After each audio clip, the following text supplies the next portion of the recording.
Salam dan salam sejahtera, puji Tuhan, di dalam Yohanes 5 ayat 30. Aku tidak dapat berbuat apa-apa dari diriku sendiri. Aku menghakimi sesuai dengan apa yang aku dengar, dan penghakimanku adil, sebab aku tidak menuruti kehendakku sendiri, melainkan kehendak Dia yang mengutus aku.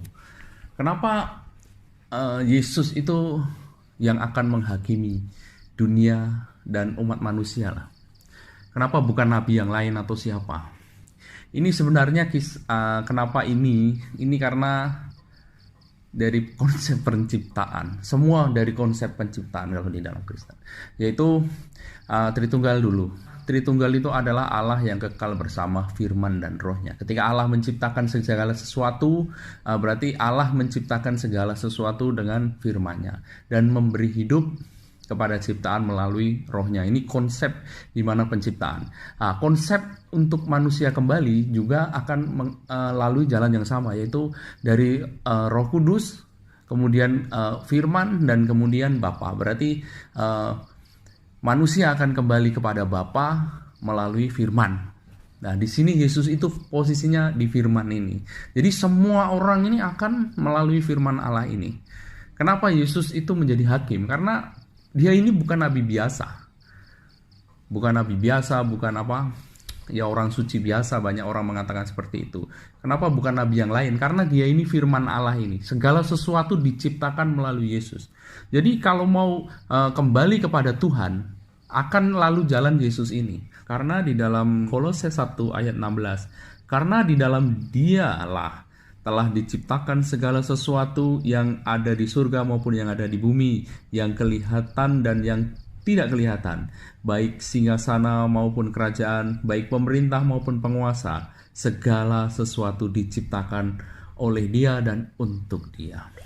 Dia sebagai firman Allah, Yesus sebagai firman Allah, itu digunakan Allah untuk menciptakan segala sesuatu. Jadi kenapa Yesus menjadi hakim? Karena segala sesuatu memang diciptakan untuk Dia, oleh Dia, dan bagi Dia semua. Tujuan manusia itu ya untuk Yesus semua.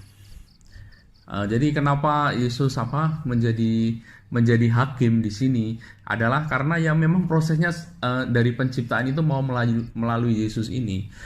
Tapi di sisi lain, kenapa ada ayat yang mengatakan Allah yang akan menghakimi manusia, dan di sisi lain Yesus yang menghakimi manusia? Apakah ada dua hakim yang adil? Apakah ada dua yang menghakimi? Tidak, ternyata satu saja, yaitu Yesus. Tapi dengan kalimat ini, seperti konsep penciptaan, Allah menciptakan segala sesuatu dengan firman-Nya. Jadi kenapa Yesus menjadi hakim? Berarti kalimatnya seperti ini, Allah akan menghakimi manusia lewat firman-Nya. Sama juga kan? Jadi seperti itu. Jadi penghakimannya ya satu. Seperti hal menciptakan itu Allah menciptakan lewat firman-Nya, Allah juga akan menghakimi segala sesuatu lewat firman-Nya ini.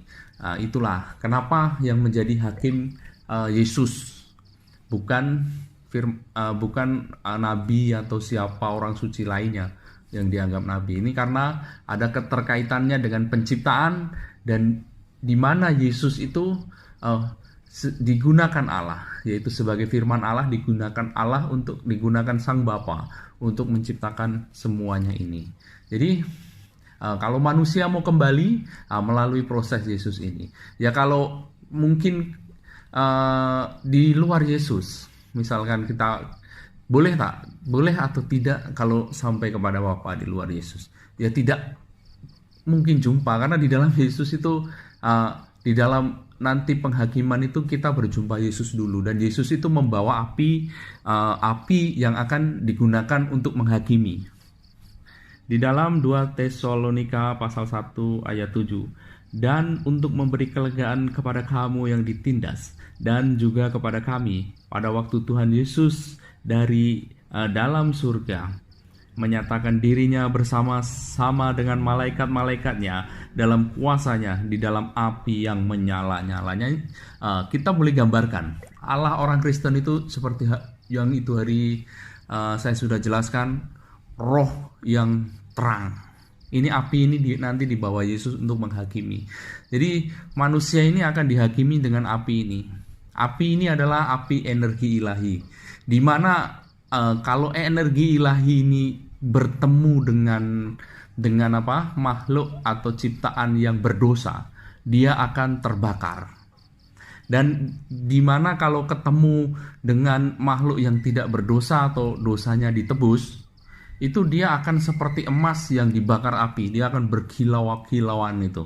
Nah, jadi penghakimannya bukan ditimbang-timbang itu loh, tapi seperti kita boleh digambarkan kita di padang mahsyar lah, Terus padang mahsyar Tuhan itu seperti matahari yang terang, di mana orang itu akan kepanasan. Kalau mungkin kita di sana macam di padang mahsyar Tuhan itu terang seperti matahari, kemudian kita di bawahnya yang tidak berdosa atau dosanya yang sudah ditebus, itu akan ya berkilat seperti emas lah, bercahaya seperti matahari. Tapi ketika energi ini tersentuh dengan dosa, itulah yang akan membakar. Itulah yang kita sebut neraka. Neraka itu bukan suatu yang dibakar api, disiksa seperti demikian rupa, tapi neraka itulah keadaan dia ketika kita mau berjumpa dengan Bapa yang kudus, Tuhan yang terang itulah yang akan membakar manusia, membakar orang yang berdosa itu. Makhluk apapun, setan juga seperti itu. Setan yang berdosa juga akan terbakar. Karena apa? Ini sosok terang yang kudus, tidak boleh tersentuh dengan dosa. Nah, api inilah yang akan dibawa Tuhan Yesus untuk menghakimi. Jadi tidak satu-satu itu lama sekali. Penghakiman dari Yesus itu seperti itu. Makanya sebelum kita masuk ke dunia sana, dosa kita harus selesaikan dengan dihukum. Cara dihukum yang saya sudah jelaskan sebelumnya, yaitu menyatu dengan Tuhan Yesus, supaya kematian dia bisa mewakili kita, dosa kita terhukum. Makanya itulah. Jadi kesimpulannya, kenapa Yesus itu menjadi hakim yang adil? Karena dia adalah firman Allah, yang dimana segala sesuatu akan melalui firman ini. Jadi penghakiman dia begitu. Konsepnya semua kembali kepada penciptaan. Di mana Anda dicipta, bagaimana proses Anda dicipta, disitulah Anda akan melalui proses yang sama juga. Itulah kalau di dalam Kristen ini sebenarnya bukan Tuhan mau menghukum manusia karena dosa, tapi karena tidak boleh, Tuhan yang kudus ini tidak boleh tersentuh dengan dosa itu. Makanya dia terbakar sendiri. Jadi ketika terbakar sendiri itulah bukan Tuhan mau menghukum, tapi memang karena efeknya seperti itu, kesucian tidak boleh tersentuh oleh dosa. Itulah kesimpulannya seperti itu. Jadi kenapa Yesus menjadi hakim? Karena segala sesuatu diciptakan melalui firman dan akan kembali juga melalui firman. Itulah di dalam konsep Kristen, semua berpatokan kepada penciptaan ini. Terima kasih, Tuhan memberkati.